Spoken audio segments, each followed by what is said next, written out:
Bom, boa tarde, pessoal. Meu nome é Hugo Albuquerque, eu sou editor da Autonomia Literária, estou aqui com a minha sócia Manuela. A gente agradece muito a presença de vocês, a presença da Júlia, nossa autora, a Poliana, que fez o pós-fácil e teve aí junto, foi orientadora, porque, na verdade, esse livro nasce de um trabalho acadêmico da Júlia e aos demais integrantes aqui da bancada. É uma obra importante da gente lançar como memória histórica e como um depoimento humano dessa tragédia, desse modelo econômico e ambiental que a gente tem no país. A gente poderia contar essa história de várias maneiras, eu acho que a Júlia escolheu talvez a melhor forma de contá-la, que é através da boca e do olho daquelas pessoas que foram vitimadas, que perderam entes queridos, que viram o seu entorno ser massacrado dessa maneira. É importante para que as pessoas não vejam que sejam só números. São números também, mas mais do que os números são seres humanos. E é parte disso que está acontecendo no país, que pode acontecer com qualquer um, em qualquer lugar. E, infelizmente, talvez nós estejamos seguindo uma trilha hoje no Brasil que mais e mais coisas como essa possam se repetir. Mas a gente precisa contar esse tipo de história para que elas não se repitam, para que a gente tenha uma real dimensão do que foi e para que as pessoas também saibam. Então, a gente tem um orgulho muito grande de lançar isso, promovendo uma autora jovem, mulher, sempre muito difícil, né? Temos poucas autoras, globalmente, no mundo do livro, e jovens também, e que se tenham a coragem que a Júlia teve de narrar essa história em loco, pela boca das suas grandes vítimas. Obrigado, pessoal. Vou passar aqui. Gente, boa tarde a todos e todas, né? Vou mediar esse debate, a gente vai ter um tempo para todo mundo perguntar, conversar, compartilhar.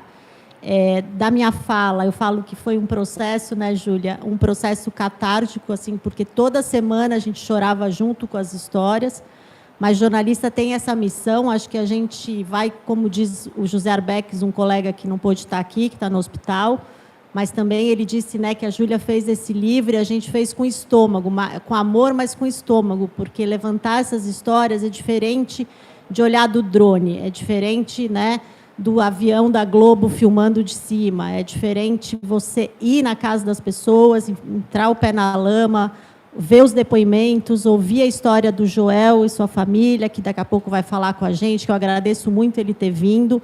O Joel é um bombeiro aposentado, está aqui contando, ele perdeu o neto e a filha, né, e muitos outros dessas histórias.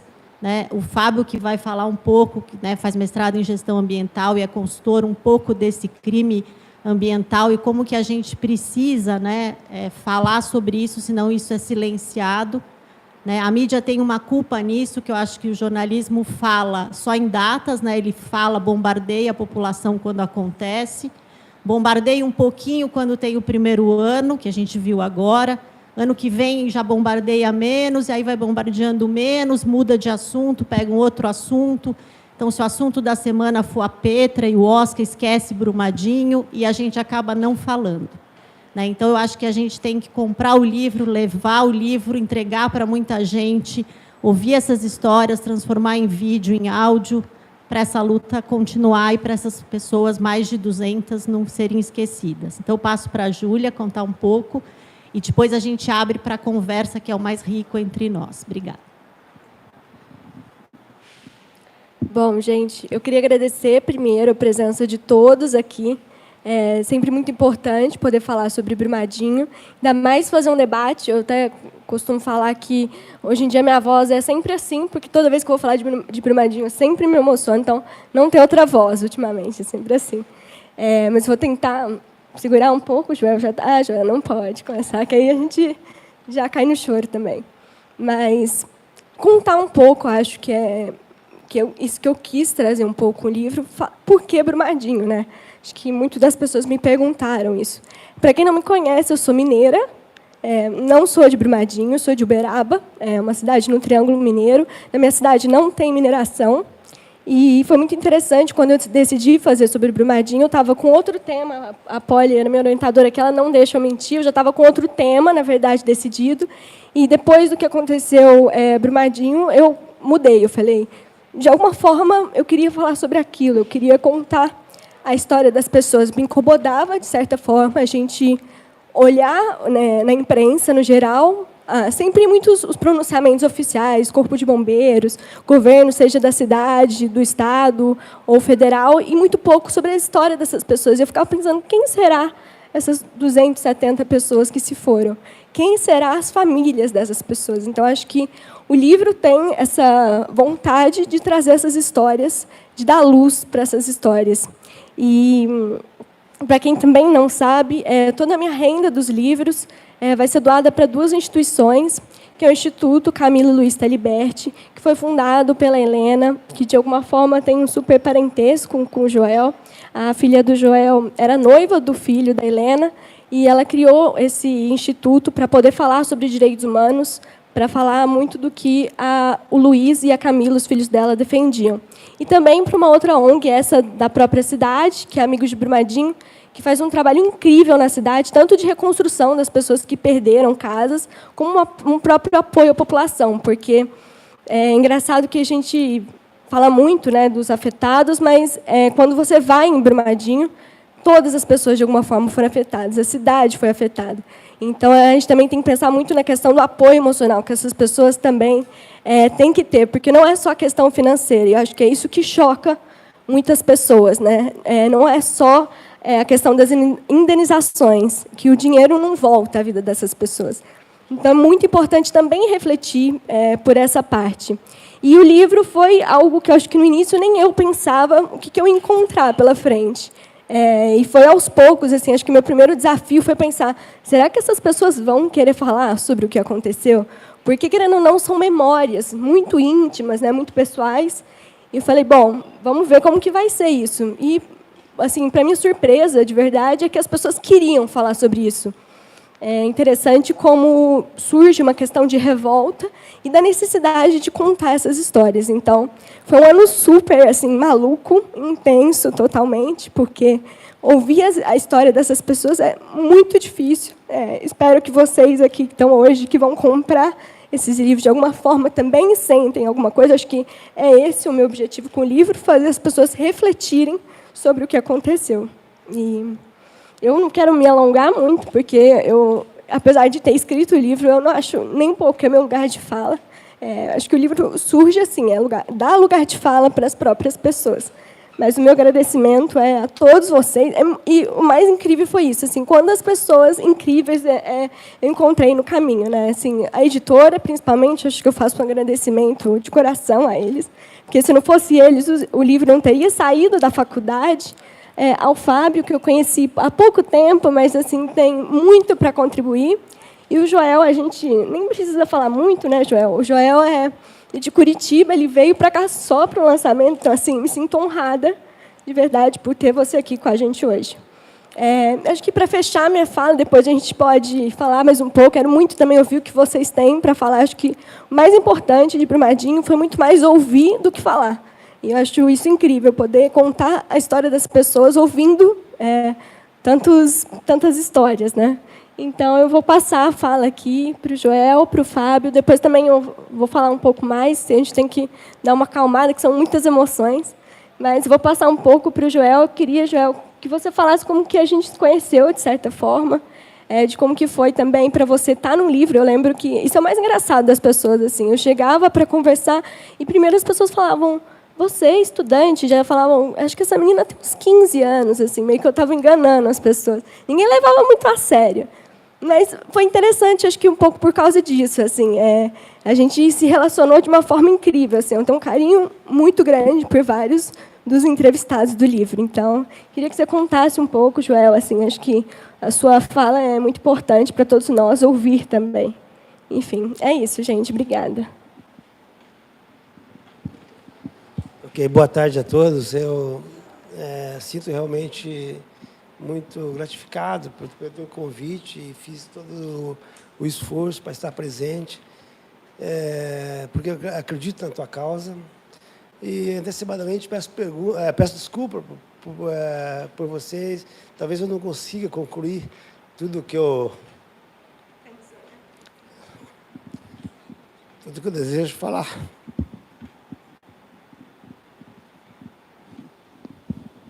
Joel, eu vou só te ajudando uma coisa. Para quem não sabe, né, muitas aqui das pessoas ainda não leram o livro, O Joel ele tem um capítulo, como que foi feito o livro, para as pessoas entenderem. O nosso livro foi dividido, cada capítulo é a história de um entrevistado, e como entrevistei mais de uma pessoa do círculo familiar, tinha alguns capítulos que era o encontro dessas pessoas. E o Joel teve um capítulo muito importante, que é uma própria carta que ele escreveu, que ele conta um pouco do que foi a perda que ele sofreu. Eu acho que eu vou passar, então, para o Fábio falar um pouco, porque a gente fica emocionado e é difícil. Assim. Seria mais aproveitável. Vou deixar o Fábio falar, Fábio, porque Me desculpe. nos emocionamos aqui. Joel, depois, se você me permitir, eu quero ler, é verdade, um trecho da sua carta. Esteja à vontade. Bom, pessoal... pessoal, boa tarde. Meu nome é Fábio, eu sou mestrando, né, que a professora falou, lá em Ciência Ambiental na USP. Sou paulista, sou brasileiro, paulista, mas então o meu contato com o caso de Brumadinho, até tinha feito aqui um esqueminha, mas vou acabar saindo do script aqui, não vou ficar tão rígido aqui não. Eu sendo aqui de São Paulo, meu contato, a minha sensibilização com o desastre, ele foi um pouco diferenciado, né? Eu não sou parente de algum atingido, não estive no local, quis ir, mas eu não tive condições de ir, e já assim já agradeço, né, a Júlia pelo convite, mas também por produzir, né, esse compilado de memórias, né? Você até escreveu, né, que se pudesse resumir seria em memórias, né, ou em uma palavra. Justamente porque eu sinceramente eu não consegui ler todo o livro ainda. Eu li algumas partes e uma parte que eu li foi a parte do Joel.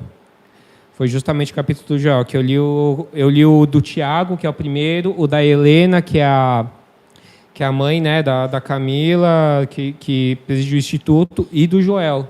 Coincidentemente, eu não sabia que era o Joel, né, que ia estar aqui hoje, até conversei com ele, e o relato dele foi um dos que mais me tocou, assim, né. E para trazer como que eu tive o contato, né, com a questão com o acidente, com o desastre de Brumadinho. Bom, o feriado de São Paulo, né, 25 de janeiro, estava em casa almoçando e começa a ver na televisão um monte de chamada, notícia, rompimento de barragem. Na hora me veio a memória de Mariana, né? Não é possível que de novo aconteceu em Minas Gerais um desastre, né? Envolvendo barragem de mineração. Eu fui ficando, de certa forma, revoltado, né? Na época, eu atuava junto com uma ONG de direitos da natureza. Escrevemos umas cartas abertas, inclusive está tudo na internet aberto. Então, eu tive essa primeira revolta, esse primeiro contato com o desastre de Brumadinho nessa situação. O meu segundo contato, que foi provavelmente um dos que mais me sensibilizou, foi quando eu fui chamado pela Atados para falar, né, Atados de voluntariado, para dividir uma mesa com o pessoal do Greenpeace, com o pessoal da Aliança Rio Doce, que é uma ONG também que atua lá em Mariana, e com um parente de uma pessoa que morreu no desastre de Brumadinho. Após nossa fala, né, ele chegou um pouco atrasado por conta do voo. O Gabriel, ele trouxe... A primeira coisa que ele mostrou para nós foi um tênis, que foi o tênis que ele pisou na lama, logo, assim, porque ele relatou. Na hora que ele viu o que aconteceu, a primeira reação dele foi pular no meio da lama para salvar quem ele conseguisse... com quem ele conseguisse apoiar, né? E ele perdeu um dos tênis lá e trouxe um para nós lá para demonstrar isso. E o que tocou muito foi a forma com que ele falou que o poder público e a Vale lidou com a situação.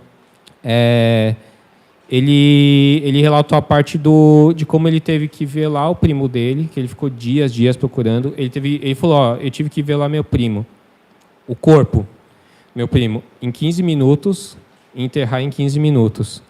Ele falou, não teve tempo de luto. O poder público estava enxotando nós, porque não tinha estrutura para nós termos o luto.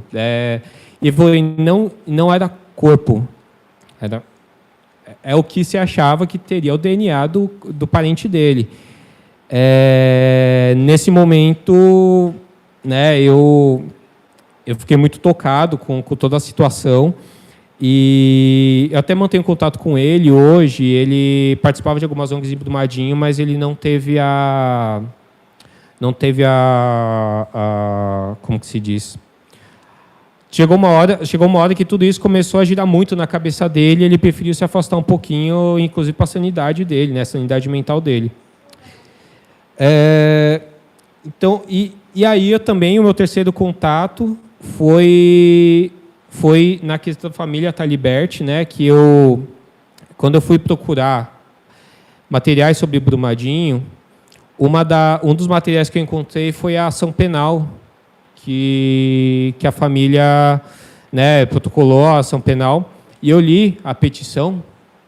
A petição ela está pública, está na internet, está num site que chama Consultor Jurídico, está lá. A petição tem umas 40 páginas e é bem pesada, assim, relatando, é bem pesado. E revolta, né? E revolta. Aí, entrando um pouco na parte jurídica, o que aconteceu no pós-Brumadinho? Nós tivemos um boom de proposições de projeto de lei. Muitos projetos de lei. Atualmente, nós temos 50 projetos de lei tramitando na Câmara dos Deputados e no Senado Federal sobre o tema de barragem. Eu fiz essa codificação há 2 dias atrás, então é mais ou menos isso mesmo. Eles estão em tramitação, mas eles não estão pautados para votação. Uma coisa que eu até comentei com o Joel, o que está pautado para votação é justamente um projeto de lei que flexibiliza os empreendimentos, que é a Lei Geral de Licenciamento, que está a toque de caixa, né, está sob a relatoria do Kim Kataguiri, mas, assim, em vez de entrar na pauta os projetos de lei que visam melhorar o sistema de licenciamento ambiental, de fiscalização e de responsabilização por esses desastres, o que está na pauta do governo é a Lei Geral de Licenciamento, e o texto que está lá do Kim Kataguiri é horrível. É um texto que bota uma licença por adesão em compromisso. É uma licença que o empreendedor, no sistema, ele fala que ele toca com a legislação e a licença sai. Entendeu? E os impedimentos que vão ser enquadrados nessa tipologia não estão lá na lei. Qual que é a garantia que não vão ter novos desastres por conta de uma lei mal feita, né? Então, isso é o que está na ordem do dia. Até falam que a pauta ambiental desse ano vai ser essa Lei Geral de Licenciamento. Eles estão tentando votar até março, essa Lei Geral de Licenciamento, esse texto. Eu participei de um debate aqui na Assembleia Legislativa aqui de São Paulo. O Kim foi convocado, ele não veio. No mesmo dia, ele estava num evento de ruralista lá em Goiás, ele não veio. E, assim, não era uma audiência pública, era Expo Agro, alguma coisa assim. Quando tiveram vários deputados aqui, ONGs, para debater com ele, o órgão ambiental de São Paulo estava lá e ele não veio debater. Então, é um pouco complicada essa questão aí também da legislação que está por vir. Mas, de qualquer maneira, após Mariana, o movimento foi bem menor do que pós-Brumadinho. Brumadinho teve um impacto que mudou, literalmente, o regime de você aprovar e operar o apreendimento de mineração. Em Minas Gerais, 1 mês depois de Brumadinho, entrou em vigor a Política Estadual de Segurança de Barragem, que proíbe um tipo de construção que a gente chama aqui de construção a montante, que é a construção que era da barragem de Brumadinho. Para quem não conhece muito a tecnologia, assim, a montante a barragem, ela tem uma estrutura. Aí, quando vai enchendo, eles botam uma outra estrutura em cima do rejeito, não é em cima da estrutura que já estava. A estrutura vem em cima do rejeito. É mais barato, porque você não precisa fazer uma obra de engenharia para continuar, porque você só simplesmente coloca em cima do rejeito que já está. E, obviamente, se você não tiver um bom monitoramento ou uma instalação bem feita, acontece o que já aconteceu, né, em Mariana e Brumadinho, porque Mariana também era um montante. Mas precisou ocorrer Brumadinho para que o Estado de Minas fizesse essa nova lei, né, a 23291, que é a política estadual, que inclusive está para ser regulamentada agora, para deixar mais rígido ainda, né? Foi aprovado lá no Conselho de Meio Ambiente lá de Minas. Uma das exigências é que a declaração de estabilidade de barragem de mineração ela seja assinada pela pessoa com maior grau hierárquico dentro da empresa, o que não era exigido antes, né? Antes o consultor técnico no caso do Brumadinho, Tuvisud, vai lá, faz, protocola. Hoje, esse protocolo ele tem que ser assinado pela pessoa com maior grau hierárquico dentro da empresa. Essa pessoa tem que ser brasileira ou naturalizada brasileira, presumo eu que para facilitar a responsabilização se acontecer algo da esfera penal. E a partir do momento que ela assina, ela é passível de responder, sim, pelo que ocorrer com a estabilidade da barragem. Então, em Minas, precisou ocorrer Brumadinho para eles começarem a enrijecer um pouco essa legislação. Mas, ao mesmo tempo, nível federal, eles estão ampliando um pouquinho a fiscalização. E, em vez do poder público operacionalizar os órgãos, dar maior poder de fiscalização, de controle, de autuação, eles preferem desburocratizar um sistema que já não está funcionando para se autodeclarar, para você responsabilizar. Mas aí, como que você responsabiliza, né? A gente vê que até agora em Marianas não conseguiu desenvolver. As ações elas não conseguiram responsabilizar ninguém. Tem uma ação aqui de São Paulo de um acidente não, de poluição ambiental, que é o de Cubatão, que ele está desde 85 e só foi julgado em 2017. Que é lá da Serra do Mar, lá na região de Cubatão, não tinha toda a costa ela era degradada. Só teve a decisão de primeira instância em 2017. Então, imagina, se demorar 31 anos para se julgar as ações de Mariana e Brumadinho, para as famílias terem alguma resposta quanto a isso, né? É impensável, né? Algo dessa natureza. E para piorar ainda, as discussões sobre o avanço ou o retrocesso, né, o que está acontecendo na agenda ambiental e nas propostas de lei quanto ao tema de barragem, elas não estão sendo discutidas com a sociedade. A comunidade não está sendo envolvida. Não está tendo audiência pública que, por exemplo, os moradores de Brumadinho vão lá e conseguem falar na legislação de barragem. Eles não são convocados. Quem é convocado? Fiesp, Confederação Nacional das Indústrias, né, Sociedade Rural Brasileira. Eles que são convocados pelo Kim, por exemplo, para ir lá e falar. Mas eles não convocam, por exemplo, ou o movimento de atingido por barragem, ou a comunidade de Brumadinho, ou a comunidade lá de Mariana. Então, de que forma que vão sair essas novas normas? E, bem ou mal, hoje, né, nós estamos no Estado de Direito. Então, o que tiver legislado é o que nós conseguimos fazer para que sejam imputadas responsabilidades e que as pessoas respondam. A partir do momento que sai uma norma mal feita, uma norma que dá abertura para discussão e dá abertura para que não haja responsabilização efetiva, pode acontecer, por exemplo, o que está acontecendo agora na discussão do Código Florestal, que o Código Florestal até agora não foi implementado por conta disso. Foi uma lei que tem muita brecha, muita discussão, tiveram as discussões de inconstitucionalidade e não foi efetivo. Então, a partir do momento que você quer ter uma resposta rápida, você não envolver a sociedade, fazer tudo, a bem dizer assim, de uma forma enviesada, né? Porque a partir do momento que você escolhe muito o público, e um público muito de um setor, só de um setor produtivo, aí você está enviesando, né, a discussão, você não está tendo uma audiência pública, você está jogando para aquele lado. É complicado, assim. Mas, de qualquer maneira, é bom falar também assim, que eu vi várias opiniões na época que ocorreu o rompimento da barragem de Brumadinho, e, às vezes, a gente tem que tomar cuidado com algumas opiniões que foram postas na imprensa de uns profissionais que eles estão falando besteira. Não sei se de forma enviesada também, mas eu lembro muito que teve um consultor de riscos que foi na Globo News praticamente todo dia, ele estava lá todo dia. Desde do dia que rompeu, ele foi indo, ele participou lá do Roda Viva, lá com o Ricardo Salles, tudo. Eu lembro muito que ele falava que não tem na legislação brasileira como se responsabilizar pessoa jurídica ou diretor. E tem, desde 1998 tem, é a Lei de Crimes Ambientais, está escrito lá, você pode desconstituir a personalidade jurídica para responsabilizar por crime ambiental. Então, o que ocorreu em Brumadinho dá para ser feito. Dá para ser feito, digo, a responsabilização de diretoria, a responsabilização de outros, de outros consultores. Então,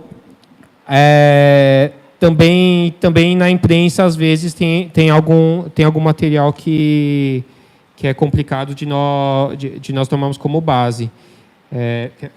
Não, desculpa, claro. Só para completar, eu acho que foi quando você coloca essa questão da imprensa, não é só em relação à parte legal, todo o processo de direito, foi em relação a tudo. Por exemplo, o próprio Corpo de Bombeiros, a gente tinha poucas pessoas que também falavam. Eu mesmo entrevistei o sargento Pedro, né, que ele foi o porta-voz na época do Corpo de Bombeiros, ele é um dos últimos capítulos do livro, e eu acho que o capítulo dele mostra muito o que não pôde ser falado.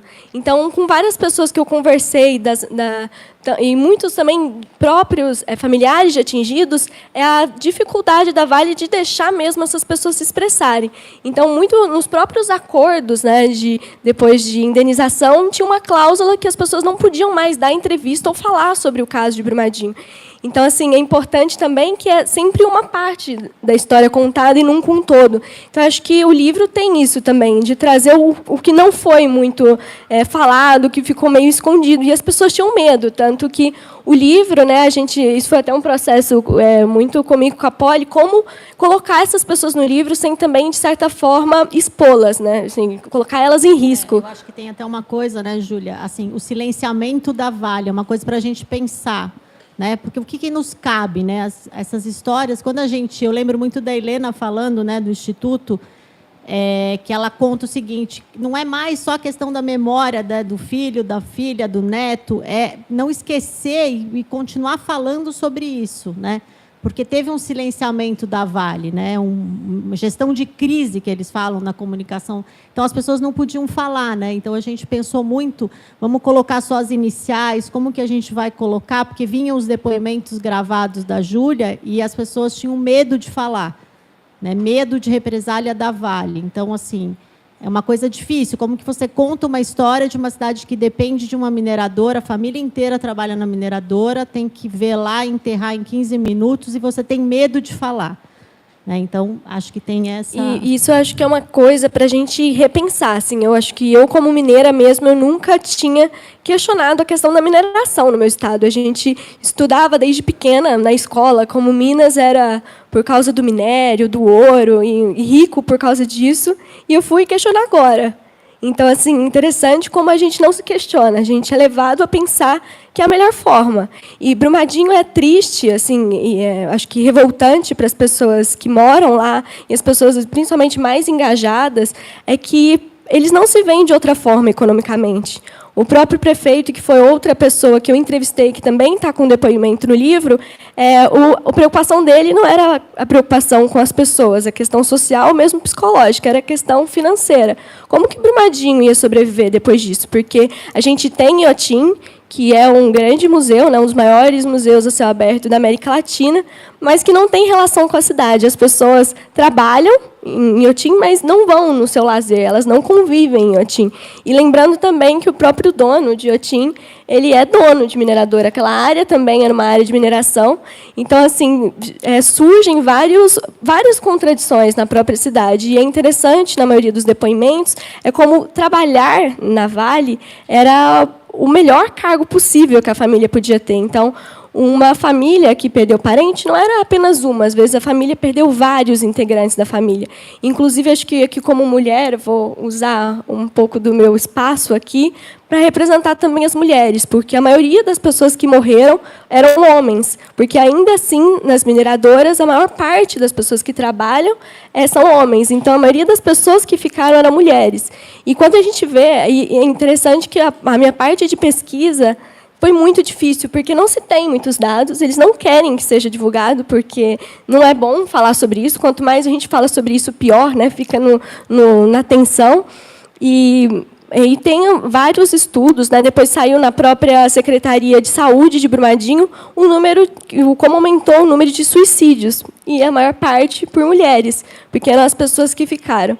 Então, assim, dados, nessa parte, a gente lembra, né, que a gente fala de Brumadinho e de Mariana, e o que eu coloquei no início do livro é isso, são 723 barragens, segundo a Agência Nacional de Mineração, de Águas, que fala que existem 723 barragens consideradas de alto risco no Brasil, e a maioria são em Minas Gerais. Então, assim, é muito mais do que urgente falar, não só sobre Brumadinho, mas sobre a questão mineração, que é uma questão predatória. As pessoas que vivem em volta da mina, Brumadinho mesmo foi uma cidade que foi construída depois, muito por causa da Vale. As pessoas que começaram a trabalhar na Vale começaram a morar ali em torno. Então, não é uma cidade planejada, enfim. E as próprias pessoas até usando uma frase de um dos entrevistados do livro, que também a gente fez um debate em Brumadinho, no primeiro lançamento do livro, e que ele fala que a cidade está doente. E eu acho que não é só uma doença psicológica e de todos os problemas que as pessoas ficaram depois do que aconteceu, porque é um trauma gigantesco na vida dessas pessoas, mas por uma questão também da própria saúde.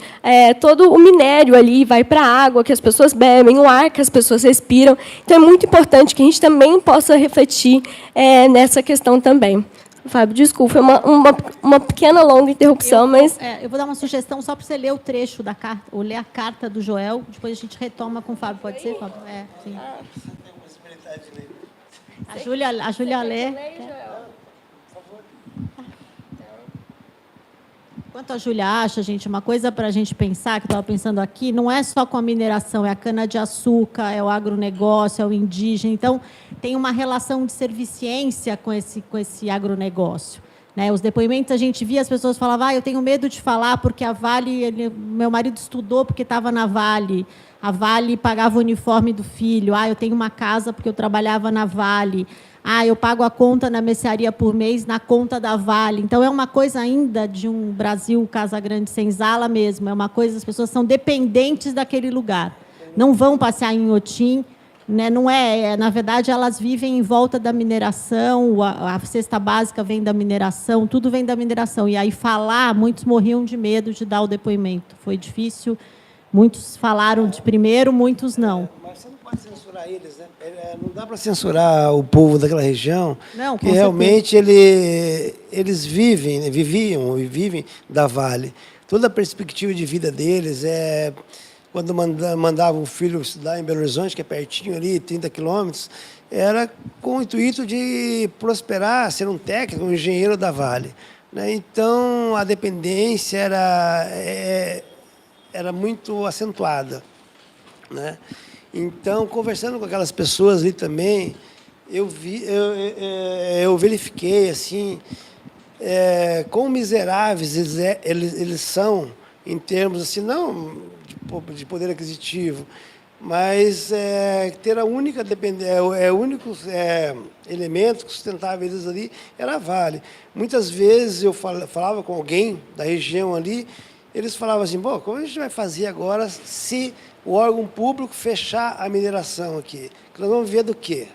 Então, eu andei por vários setores de Brumadinho. Brumadinho ainda tem alguma cidade, que é Casablanca, não é lá no Marrocos, não. Ela mesmo, Casablanca, lá, e todos eles dependem da mineração. É a fonte de sobrevivência deles. Então, eu procurei muita explicação pelo rompimento dessa barragem. Eu não acreditava em órgão público, eu não acreditava em Corpo de Bombeiros, apesar de ser do Corpo de Bombeiros há muito tempo. Eu fiz várias reuniões com o pessoal do Corpo de Bombeiros, né, logo quando eu cheguei no segundo dia do rompimento da barragem. Eu não vou contar a história do início, porque a história é muito longa, é uma história muito incrível, que demanda muito tempo, né? Então, vocês não precisam ficar saturados com isso, mas um breve relato. Cheguei lá a barragem rompeu na sexta-feira, às 12h minutos. Eu cheguei lá, não tive passagem para chegar no sábado, eu cheguei no domingo de manhã e fui direto lá para Brumadinho. O pessoal da Vale não queria que ninguém fosse para lá, porque eles queriam abafar isso aí. Então a gente rompeu. Eu entrei por estradas assim que não tinha, no meio do mato, para chegar lá na então pousada, onde minha filha estava com o meu genro e mais os familiares dele, né? E foi quando eu relatei, liguei para minha esposa, minha filha, outra minha filha também, falei, olha, não alimente esperança não, porque não tem chance de alguém sobreviver num mar de lama desse, né? Então, porque eu tinha informações de terceiros que a pousada onde ela estava com uma lâmina d'água de 8 metros, 10 metros. Eu falei, não acredito nisso. Então, por caminhos alternativos, eu fui até lá. E verifiquei que nada daquilo existia. A pousada já não tinha nada, era uma pousada muito bonita, muito elegante, não tinha nada. Tinha apenas alguns alicerces assim, que você verificava ali que a tamanha força daquela lama, né? Até que vocês observaram também, vocês viram também que até aquela transposição via férrea foi rompida, né? Então já relatei para o meu pessoal lá em Curitiba, olha, vamos ter que acreditar na coisa mais dura, né? Que nós perdemos a nossa filha, o nosso neto, nosso genro, tá? E tantos mais. E eu fiquei ali por 30 dias. Como a gente tem empresa em Curitiba, eu voltava, um dia já voltava para lá, e o Luiz, que é o da Taliberte, foi encontrado, Luiz, Camila foi encontrado na primeira semana, a minha filha demorou 22 dias, e quando ela relata da dificuldade da comunicação entre ML e órgãos públicos, realmente era estrondoso. Porque ninguém está preparado, a gente chama isso de tragédia com múltiplas vítimas, né? E não é Minas Gerais, não é os estados, os municípios não estão preparados para tragédias com múltiplas vítimas. Eles não sabem o que fazer, sabe?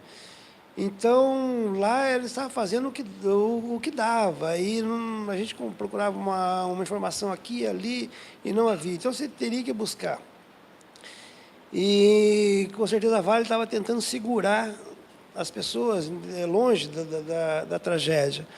Mas, como eu conhecia o pessoal do Corpo de Bombeiros, eu ia lá e buscava informação, fazia reuniões com o pessoal do Corpo de Bombeiros, chamava o pessoal do Corpo de Bombeiros à noite para a pousada, para relatar o que estava acontecendo, como realmente estavam as buscas, ia com o pessoal da aeronáutica também, lá do resgate aéreo, conversar com eles para ver. Então, eu era mais ou menos um porta-voz do que estava realmente acontecendo com a família, com a nossa família, né? Com a minha filha, com a família Taliberte, né? Então, e ficamos lá em si. Como eu disse, minha filha foi encontrada no 22º dia. O ML negligenciou o laudo, né? Ela estava grávida. Aí disse que não tinha o feto, tinha expulsado o feto. Eu questionei, fiz reunião com o pessoal do ML, com o corpo técnico do ML. Eu não tirei o corpo dela lá, até que eles corrigissem, fizessem novas perícias e corrigissem o laudo, né? Porque eles nem definiram a causa-morte. Não, a causa-morte indefinida. Eu falei, como indefinida? Né? Reuni. Então, eu falei assim, ó, a minha preocupação era achar o corpo da minha filha. Eu achei. Agora ela pode ficar aqui no ML e vocês podem trabalhar tranquilo. E me dar uma causa-morte legal, onde eu tenho um respaldo, posso ter um respaldo jurídico no futuro. Né? E daí, depois de uma semana, os legistas do ML apresentou que era a causa-morte por obstrução das vias aéreas, por lama, tá? Aquela expulsão do feto por pressão sobre o abdômen. Deve ter estado no teu livro, né? Eu sei que foi uma luta bastante difícil, onde eu, graças a Deus, e Deus me deu muita força. Eu estou muito molenga, assim, porque depois que passou. Mas nesse período eu era um guerreiro, sabe? As pessoas até chamavam, como você pode perder filha, neto, e um monte de gente está desse jeito? Não sei, sabe? Agora qualquer coisinha eu fico chorando, sabe? Me desculpe. Então, nós tivemos toda essa angústia aí, dessa busca. Minha filha tinha uma vida inteira. Eu falo da minha filha, porque eu desconhecia as outras pessoas, melhorou, desculpa, as outras pessoas das outras famílias que também perderam e sentiram a mesma dor que eu. Eu falo da minha dor, porque eu não tenho dimensão da dor do outro, eu tenho que falar da minha, mas que a minha seja de parâmetro para os demais também, porque são dores de perda de entes queridos, né? Então, foi muito difícil. Então, essa agonia toda de pessoa jovem com um futuro brilhante pela frente, né? Ela morava na Austrália, juntamente com o Luiz, e estava muito feliz, estava num momento de felicidade muito, muito grande. E quis, assim, Deus, né? Que elas separassem de nós. E eu agradeço também essa ideia da Júlia, de uma menina tão nova e mesmo tão madura, para enganjar-se numa causa tão nobre, escrevendo um livro. E para relatar a vocês, assim, eu estou muito contente com os jovens, tá? Porque tanto a Júlia como os jovens que fazem parte do Instituto Talibete estão enganjados. Os jovens que fazem parte do Instituto Talibete, eles não recebem nada. Eles são um engajamento nato, é uma filantropia, onde que eu fico olhando assim, eu admiro, por que tanto engajamento sem nenhum retorno? Mas é porque eles acreditam numa causa. E isso, eu já com meus 60 anos aqui, através de uma ação dessa, escrever um livro, deixar um relato na memória aí para as futuras gerações desse acontecido, com o intuito também de amenizar isso no futuro, para ter respaldo. Foi acontecido assim, não vamos acontecer mais.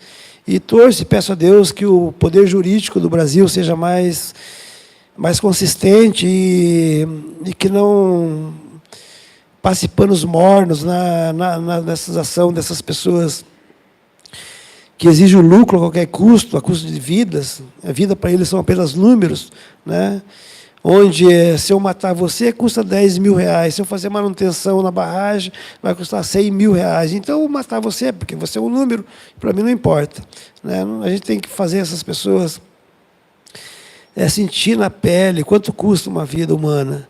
Sabe? Não é, como o Flávio falou, não dá para dimensionar o valor de uma vida. O valor de uma vida, tecnicamente, você dimensiona muitas vezes pela perspectiva de vida e de acordo com a função que aquela pessoa, a profissão de cada um. Você vai estabelecer um parâmetro aproximado. Mas não é nosso intuito. Eu não preciso de dinheiro de indenização nenhuma, sabe? Mas a gente quer que a gente tenha uma ação, até bilionária, muitas vezes quem lê assim não vai conseguir entender, mas quer aí 40 milhões no grupo, mas não é para a gente, sabe? É para o Instituto, é para ir, na verdade, é uma coisa punitiva, para eles valorizar a vida humana, sabe? Não ter a pessoa humana como apenas um número. Acho que ela vem ilustrar isso muito no livro dela. E eu quero dizer mais uma vez, eu conheci jovens, realmente, da estirpe, da Júlia e outros tantos que tem aí, que faz parte do Instituto, que, se eu for embora amanhã, eu vou ficar muito contente, que a gente está deixando um país, um mundo, na mão de alguém que vai levar ele com bastante preocupação. Obrigado, pessoal.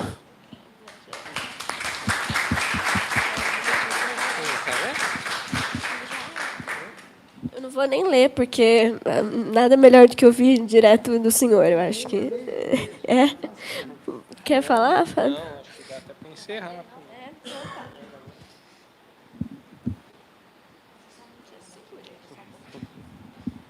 Gente, enquanto a Júlia acha a página, vamos pensando se alguém quiser fazer alguma pergunta, ou conversar, ou pensar. Acho importante o que o seu Joel falou, e a gente viu nos depoimentos que era sistemático da Vale a morte no IML aparecer como morte indefinida, né, causa indefinida. Né? Isso era em todos os 270, era essa a definição da Vale, e as famílias tinham que ir lá brigar corpo a corpo no IML para falar, não foi uma morte indefinida, a causa não é indefinida. Então, mais uma coisa para a gente pensar, né, nessa fala forte de que essas pessoas são mais números, e os advogados da mineradora tinham essa, né, força de dizer, olha, o IML tem que dizer que não sabe por que morreram. Eu vou ler um trecho do capítulo do Joel, acho que um pouco do que você contou, dessa sua busca por ir até lá. Vou tentar não chorar, porque eu sempre choro também. Ainda assim, persistia dentro dele uma esperança de que a filha, junto com a família, poderia ter fugido antes, que poderiam ter se salvado. Decidiu ir com o amigo Gilson ao centro de operações do Corpo de Bombeiros, que havia sido montado na Faculdade Asa. Lá, foram recebidos pelo capitão Almeida, que os convidou para uma pequena reunião para que pudesse detalhar a situação das buscas e, principalmente, o que importava para Joel, como estava o local da pousada atingida. Capitão Almeida havia explicado a dificuldade das buscas naquele local. Havia 8 metros de lama em cima da pousada e, por isso, os socorristas não conseguiam adentrar por terra. As buscas estavam sendo realizadas por meio de helicópteros, até que, conforme a lama ia secando, poderiam enviar equipes de buscas para varreduras profundas. Diferente de Mariana, a lama de Brumadinho era pastosa, mais para sólida, o que impossibilitava a busca com mergulhadores. Joel, como bombeiro aposentado, entendia toda a gravidade do problema. Depois de todo o relato do coronel, uma grande dúvida pairava em sua cabeça em relação aos 8 metros de lama. Queria ver com seus próprios olhos o local. Não sabia ainda como faria para ir até lá, já que todas as vias normais para chegar no lugar estavam interditadas. Foi quando ficou sabendo por Helena que Neia, gerente da pousada, amiga do guia de turismo Júnior, havia confirmado que Fernando e a família estavam realmente hospedados ali. Joel não pensou 2 vezes. Pegou o telefone dela para que ela pudesse lhe ajudar a chegar na região por outro local. Ele não iria desistir. Vendo a imensidão de lama, ele teve a certeza de que a filha e seu neto não estariam vivos. Ligou para a mulher e para a filha para que não nutrissem mais alguma esperança. Agora, teriam que torcer para encontrar os corpos. É isso.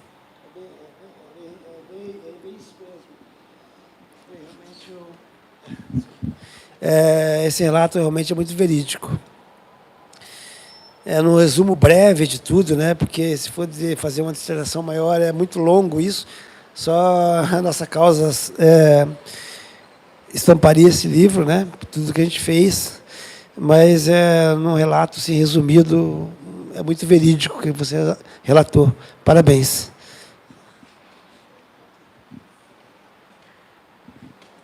Gente, contando um pouco do processo, tem uma pergunta ali, né? Quem está com o microfone? Ah, obrigado, Nina. Umas 3 perguntas e aí tá bom. Só antes de passar, contando um pouco do processo, né, Júlia? A gente ficou conversando muito semanalmente como dar voz para as pessoas sem interferir. Que jeito escrever que ficasse só a voz das pessoas e a Júlia, a voz dela não fosse um narrador que sobrepusesse a voz das pessoas. Então, quando vocês olharem o livro, a gente teve esse cuidado de ter quase um narrador invisível ali para poder deixar que cada um, o Joel e todos eles, falassem. Né? Então, isso que eu queria.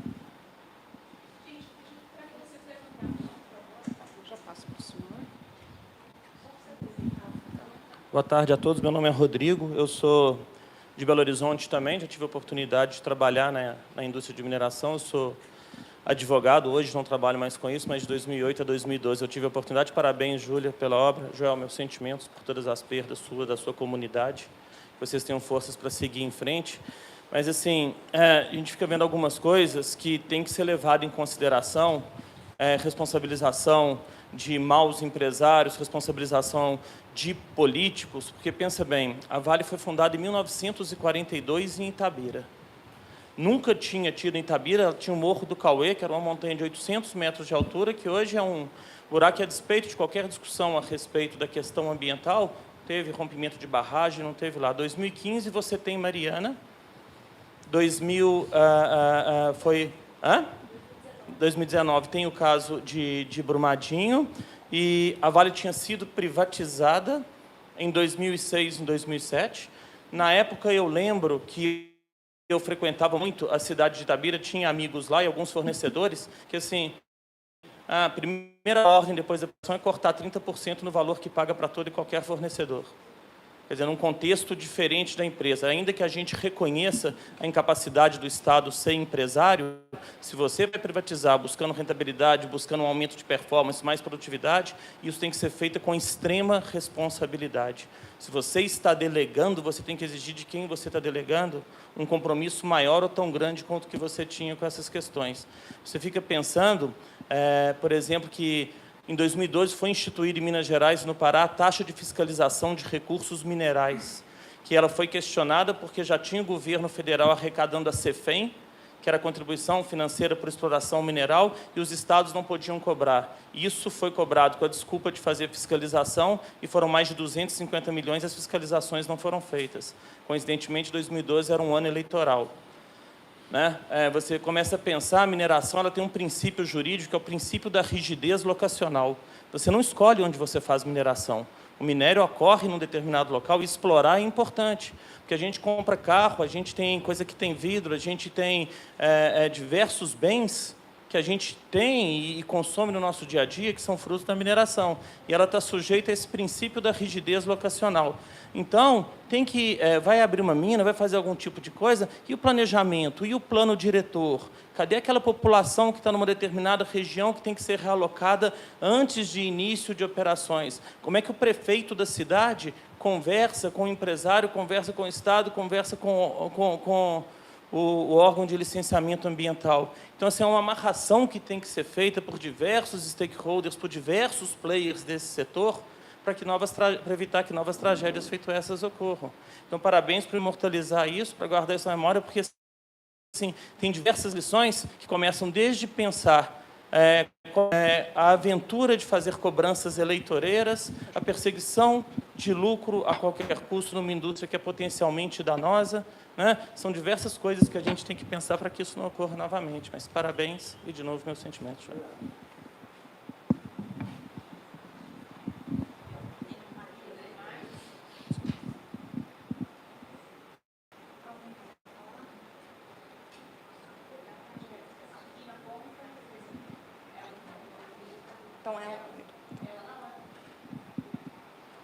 Bem, então, obrigada aí por vocês estarem trazendo, cada um a seu modo, né, essa experiência e essa questão da memória, né, que é tão difícil num país como o nosso, desde sempre, a gente valorizar a memória, principalmente memórias daquilo que, né, que sofreu um apagamento, né? Então, parece que essa lama toda não apenas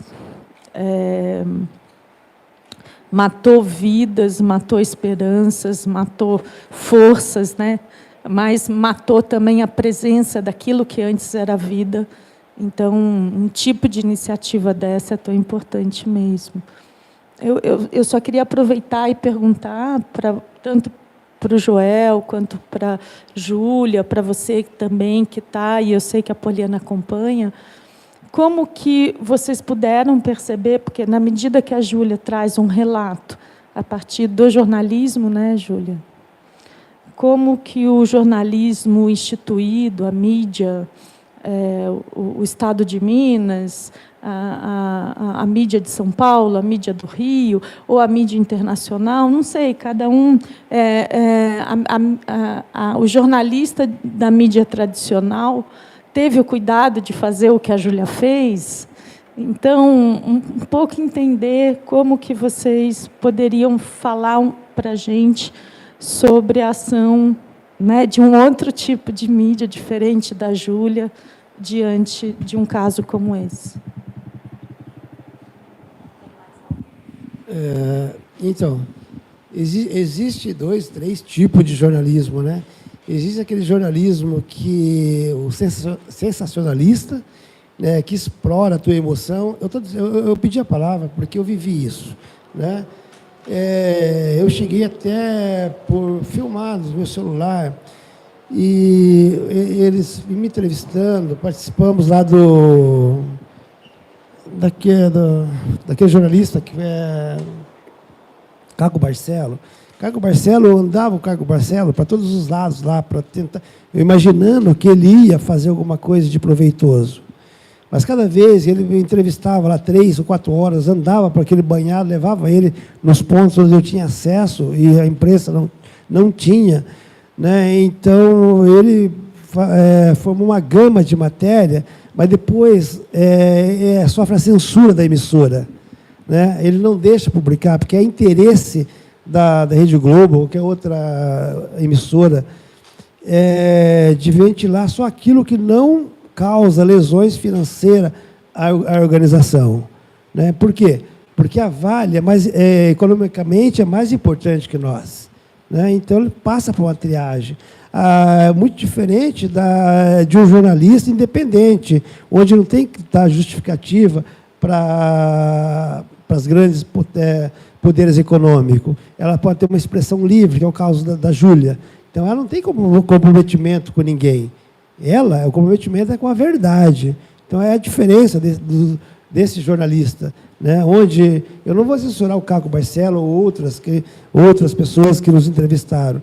Eu via nos olhos deles, né, que eles tinham vontade de falar a verdade, mas a organização para a qual eles trabalhavam cortavam a verdade, publicava só matérias que não lesasse o vínculo legal entre eles e a empresa. Muito diferente dela. Ela está livre para expressar a verdade de uma forma muito verdadeira. Eu só complementando, acho que um pouco o que o Joel falou, o que eu percebi muito quando eu entrava em contato com as pessoas, a facilidade que eu tinha de falar que eu era estudante de jornalismo e não jornalista. Isso, incrivelmente, mudou tudo.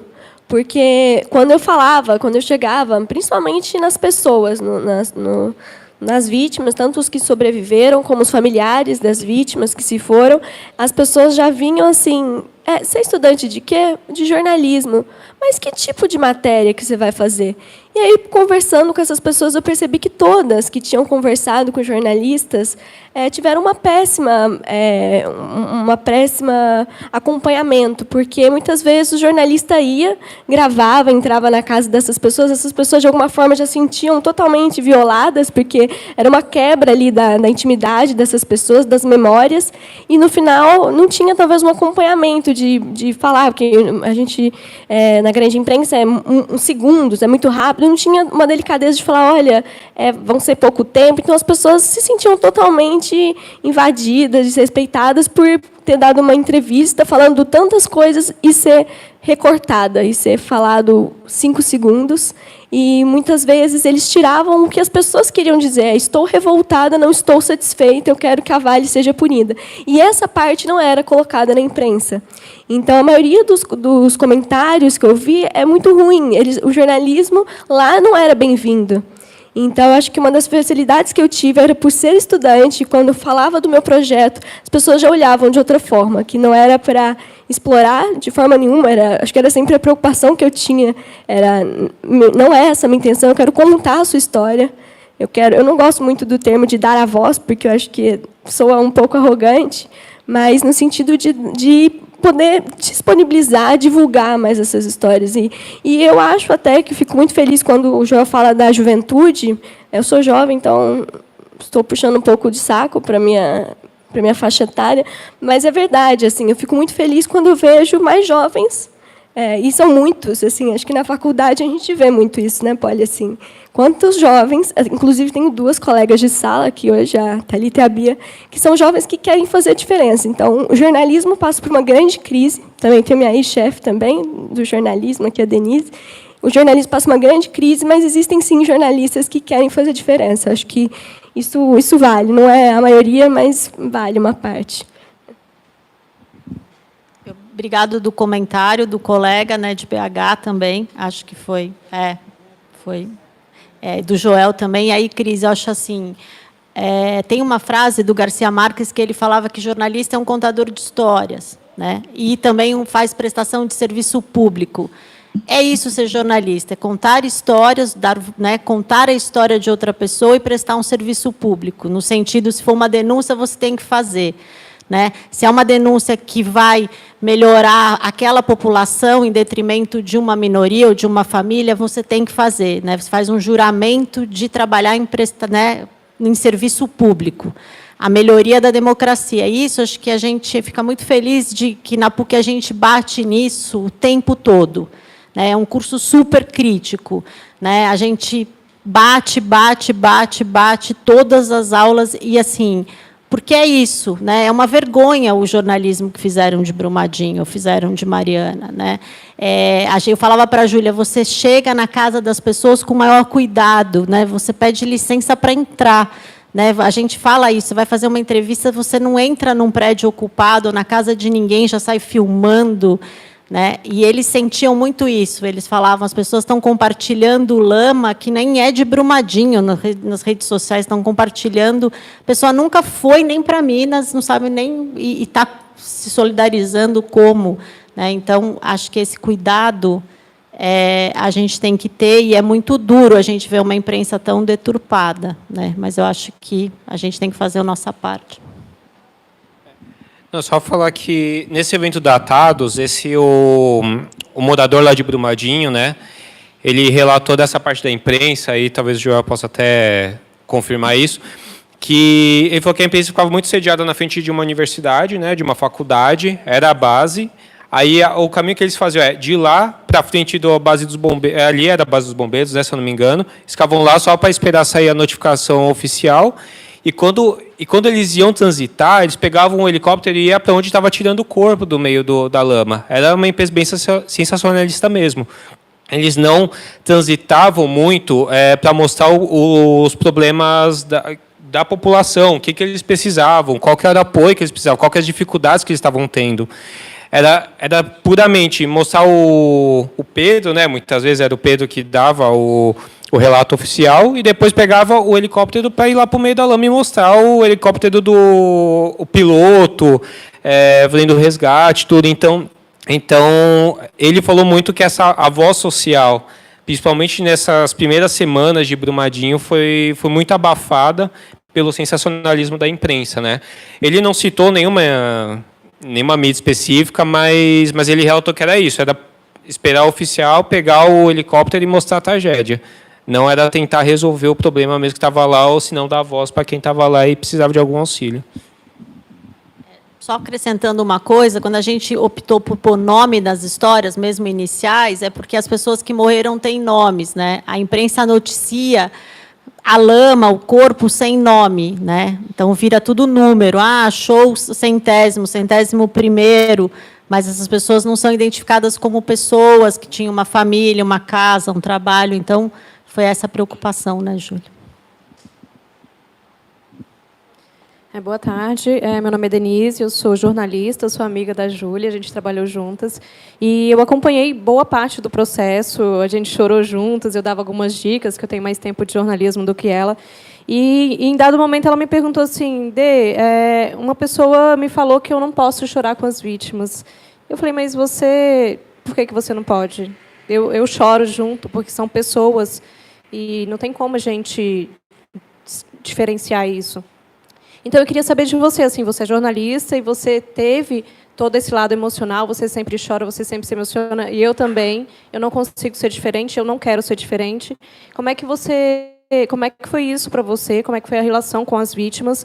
E se você acha que, de certa forma, te ajudou a se aproximar essa sua sensibilidade te ajudou a contar essas histórias. E do Joel, eu queria saber também um pouco dessa relação com como que você acompanhou o noticiário, assim. Eu sei que de redação é muito difícil também, a gente tem um tempo de apuração, tem a redação cobrando, tem que entrar no ar, tem que fazer isso, tem que dar informação. E óbvio que também que é importante a imprensa estar lá para ela contar para o mundo o que está acontecendo, porque se não fosse, né, como a informação chegaria. Mas o que você acha que não serviu, assim, o que não contribuiu, o que a imprensa contou que para as vítimas, para os familiares das vítimas, não teve relevância? Então, respondendo a tua pergunta, a relevância é explorar o lado sentimental da tragédia. O que a gente espera? Esperar os fatos reais explorar os fatos reais e punitivos. O jornalista que pergunta, você amava a tua filha? Pô, lógico que eu amo a minha filha. Ou seja, para focalizar uma imagem tua em plantos, forçando, estimulando o teu lado sentimental das perguntas. Eu queria falar sobre a causa séria. Isso não era importante para eles. Como esses pasquinhos da vida aí, que só procura as desgraças, não procura as soluções, as causas, denunciar a causa, por que aquilo aconteceu. Eu queria saber como eu estava, se eu estava chorando, de onde que ela veio, por quê, aquela coisinha toda, né? Então, esse jornalismo que eu condeno. A minha filha também é formada em não a Fernanda, né? A Fernanda é administração, mas a minha filha que está em Curitiba, ela também é formada em jornalismo. E ela também chorava quando ela foi fazer a tese dela. Eu botei ela no Corpo de Bombeiros, junto com o CIAT, para ela ir 3 horas da manhã e ver lá um assassinato, um atropelamento. Ela e uma amiga dela que estava fazendo a tese de jornalismo, elas choravam também, porque é o contato com a desgraça humana, sabe? Ninguém é de ferro. Isso aí, para você não chorar, vai muito tempo para você criar essa barreira, para você não se importar com o outro. Ou talvez nunca você vai deixar de se importar com o próximo, né? É vergonha chorar. Não sei. Você que está... É o teu sentimento. Você não pode fugir de dentro de você. É você, sabe? Porque quantas jornalistas, assim, lá em Minas, por exemplo, que ia lá, ela chorava com a gente. Pessoas que já tinham uma bagagem bastante grande, né? Com a emoção. Ela chorava, cortava, não aparecia ela chorando. Depois ela cortava, editava, né? Mas ela chorava. Ela chorava, porque não sei, sabe? Eu não vejo problema de chorar, apesar de ser... Eu sou da antiga, que o homem não chora, mas eu vejo que não é bem assim. O homem chora, nem que seja escondido, mas chora, sabe? E eu dou graças a Deus que os homens de hoje choram abertamente, não tem nada de vergonha, né? Então, é esse jornalismo que eu não gosto, o jornalismo que procura apenas impressionar, sabe? Sensacionalismo, né? Eu gosto de um jornalismo sério, né? Onde, tudo bem que você não pode contar a verdade, porque você presta serviço a uma empresa, onde ela vai cortar, ela que manda, mas pelo menos as coisas sérias, ele deve ser editado, né?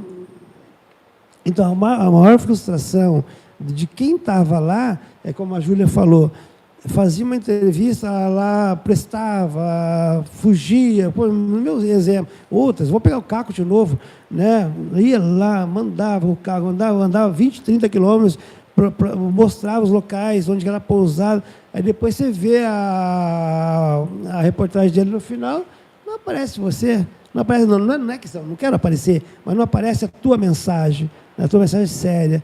E isso, eu até admirava ele como jornalista, e continuo admirando, mas, sabe, foi, na verdade, uma decepção muito grande.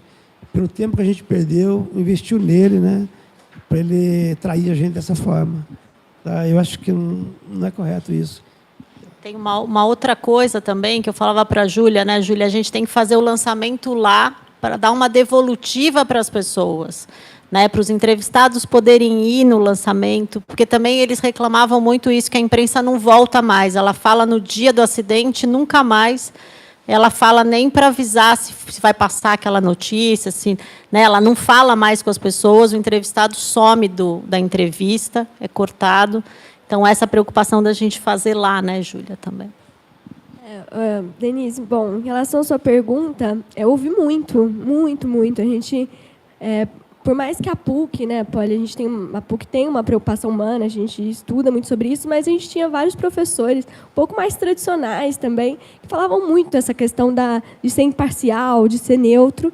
É importante você não se relacionar muito com o seu entrevistado, igual como um objeto de estudo, você tem que se distanciar.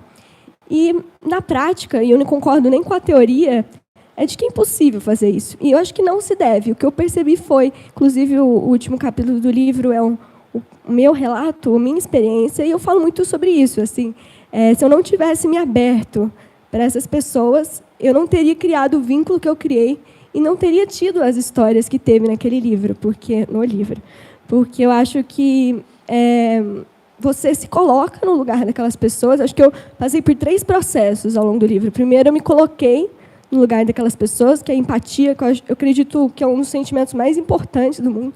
Acho que é com ele que a gente toma a frente e muda as coisas, mesmo que não nos afete diretamente, mas se colocar no lugar do outro. Depois eu tive a parte de que eu pensava, o Joel tem mais ou menos a idade do meu pai, poderia ser meu pai e a Fernanda, e você começa a colocar pessoas próximas a você nos próprios entrevistados, nas próprias histórias. E, por fim, foi quando eu passei muitas vezes com os familiares, com as histórias, que foi o que mais triste de tudo, foi, por exemplo, conhecer a Fernanda, só por meio do relato do Joel, só por meio do relato de todos os familiares, e ter querido conhecer ela. Isso foi, acho que, a parte mais triste, assim, ter conhecido tantas pessoas incríveis, pelos relatos dos familiares, pessoas que se foram, e não poder ter tido a oportunidade de conhecer essas pessoas. Então, acho que eu vivenciei essas 3 partes. E chorar, que é um problema sério, porque no jornalismo tem muito essa questão, em vários ambientes, que não se pode chorar, porque você mostra fragilidade, inclusive não é profissional. E eu mudei totalmente a minha relação com isso, porque eu vi que chorar é uma forma também da gente se abrir para o outro. E eu acho que isso é muito importante, não só em Brumadinho, mas qualquer causa que a gente fale, a gente tem que se abrir para ela. E é um pouco disso também que eu queria que todos vocês, assim, leitores, passassem essa mensagem também. Que leiam abertos, que leiam com emoção, para sentir, mesmo que seja um incômodo, para que mova também, que a gente todos, eu acho que todos nós somos responsáveis pelo que aconteceu. Nós somos responsáveis por não ouvirmos a sirene de Mariana, por termos deixado, sim, que a Brumadinho acontecesse, porque nós, como cidadãos, a gente deve, sim, exigir leis muito mais severas, a gente deve, sim, exigir punições pelo que aconteceu. Então, acho que é isso, assim, que todo mundo se sinta, de alguma forma, atingida também.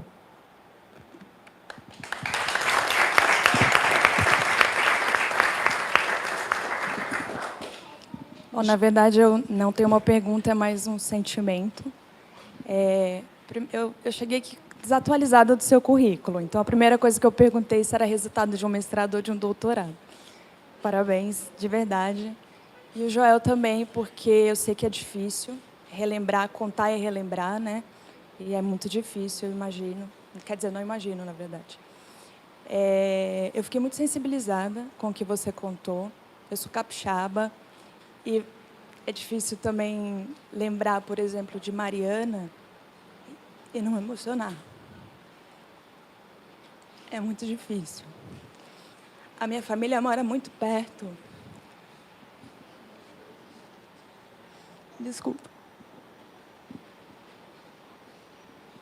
Acho que eu não vou conseguir. Depois a Tamara conversa com a Júlia, né? Eu vou aproveitar, gente, e dizer o seguinte: a gente tem o lançamento do livro agora, o autógrafo. Todo mundo está convidadíssimo e a gente pode continuar também essa troca, esse carinho, essa conversa no autógrafo com a Júlia.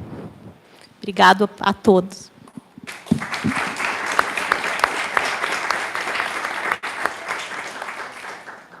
Só fazer um último agradecimento aí, gente, de verdade, muito importante ter a presença de todos.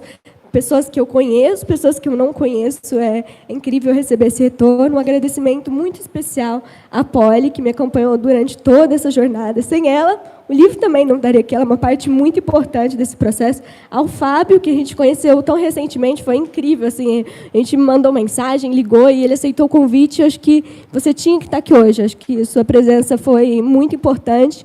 Ao Joel, Joel, eu não posso, porque quando eu falo, eu começo a chorar de novo, mas você sabe que eu não tenho palavras para te agradecer e que você sabe que a gente sempre vai estar junto. Fico muito feliz pela sua participação aqui. Obrigada. E obrigada a todos, gente, mais uma vez.